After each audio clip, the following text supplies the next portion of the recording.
Saodat asri qissalari. Intizor kutilgan tong. Birinchi kitob. Ka'ba yiqiladimi? Lashkar erta tongdan beri anchagina yo'l yurib qo'ygan edi. Buning ustiga havo harorati haddan oshib ketdi. Bir joyga yetilganida lashkarga dam berildi.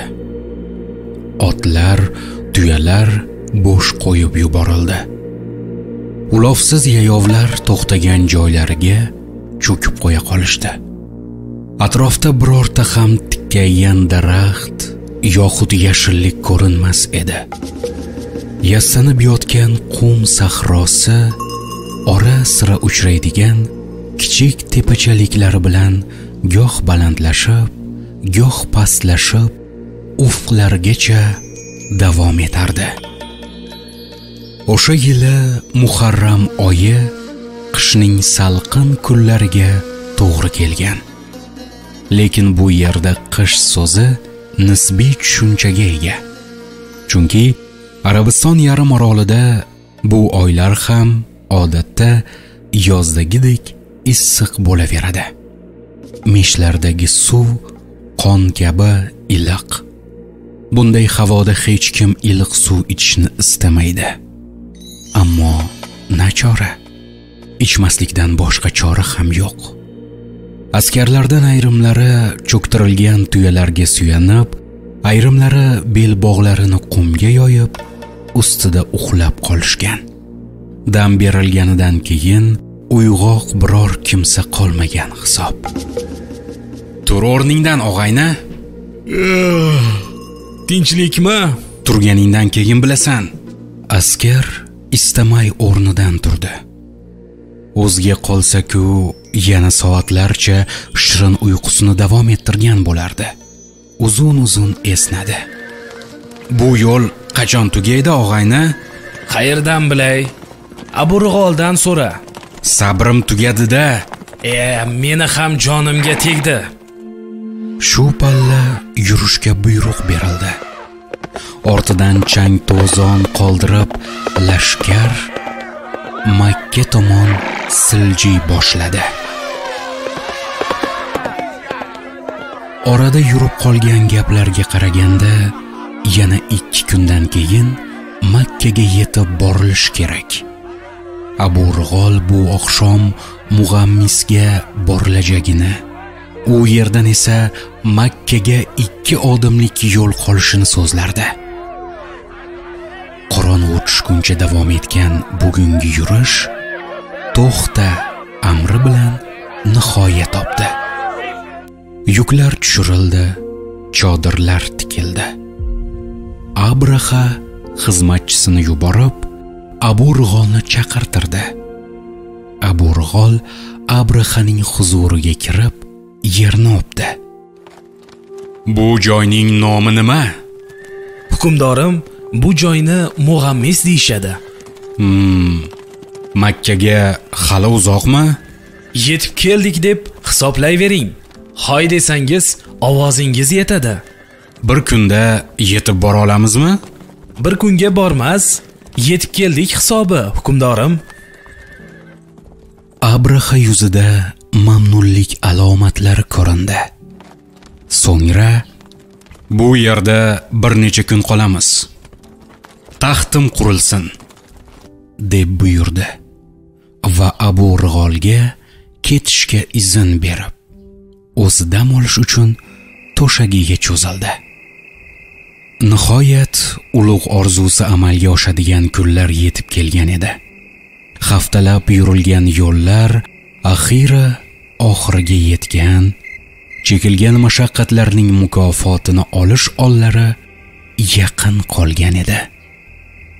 Yotog'ida shunday totli xayollar og'ushida orom olarkan, shod xurramlik bilan uyquga hozirlandi.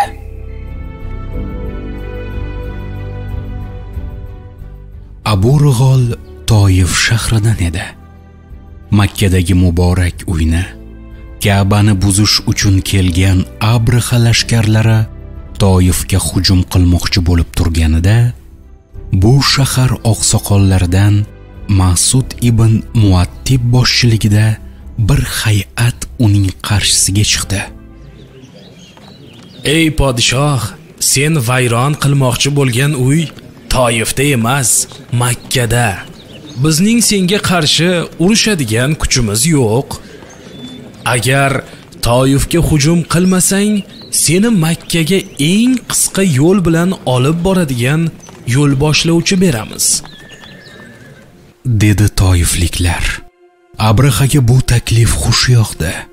Uning maqsadi ham urushish emasdi, balki Sano shahrida o'zi qurgan kanisa, cherkovga raqib bo'lgan va asrlardan beri arablar e'zozlab kelayotgan Ka'bani buzish hamda Makka xalqining muhabbatini kanisasiga, cherkovga qaratish edi. Shu sababli toifliklarning taklifini qabul qildi. Toifliklar yo'l ko'rsatuvchilikka Abu Rig'olni berdi.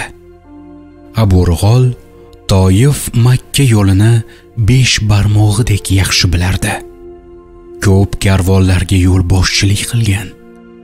Bu gal endi Ka'bani buzish uchun ketayotgan lashkarga yo'l ko'rsatishga to'g'ri keldi.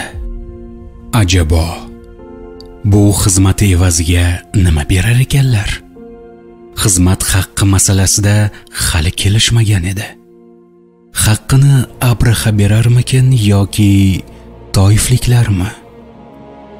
Tugashga bir kun qolgan bu safardan yaxshigina daromad olishni umid qilardi u. Balki bir eng zotdor tuyali bo'lib qolar. 60 ming kishilik lashkarga yo'l ko'rsatuvchilik qilish chakana xizmat emas axir. Ammo bu ne hol? Abu Rig'olni to'satdan chidab bo'lmas bir tutqanoq tutdi. Ich-ichidan kelgan kuchli og'riq 2 daqiqada uni tipirchilatib qo'ydi va nihoyat o'tib ketdi. Bu og'riq yana bir bor yuz bersa, Abu Rig'ol chiday olmasligi tayin edi. Turdi, o'ng-u so'lga yurdi. Lashkar safida kelgan Mahmud ismli o'rgatilgan haybatli filning yoniga bordi. Fillar o'zi juda ulkan bo'ladi. Lekin o'sha ulkan boshqa fillar ham bu haybatli fil oldida bolachasidek kichik ko'rinar edi. Abraha Ka'bani mana shu dev filga buzdirmoqchi edi. Abu Rig'ol bir necha fursat filni tomosha qildi. So'ngra osmonga boqdi. Osmon ochiq, shapaloqdek ham bulut ko'rinmas edi. Son sanoqsiz yulduzlar sochilib yotibdi. Manzara Abu Rig'olga tanish ko'rindi.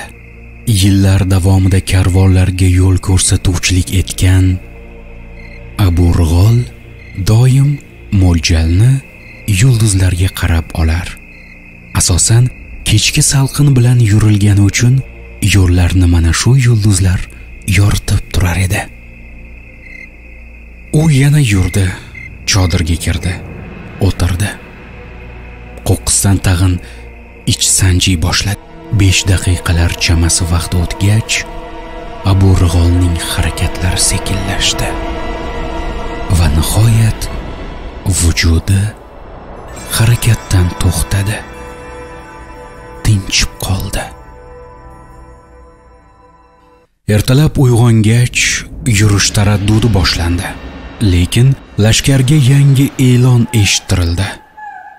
Abraha bir kunlik qo'shimcha dam beribdi. Sabab Ka'baga yaqinlashib qolganliklari. Yaxshilab dam olingach, so'ngra Ka'baga hujum qilinishi bildirildi. O'rnidan turganlar yana takror yotdilar. Toza havodan simirib, hamrohlar o'zaro suhbatga berildilar. Abu Rig'olning nonushtasini keltirgan odam uning hali o'rnidan turmaganini ko'rdi. U yuz tuban yotardi. Qo'li nariroqdagi bir narsani olmoqchi bo'lgandek uzalgan edi. Kelgan odam uni uyg'otmoqchi bo'ldi. O'lganmisan nima balo?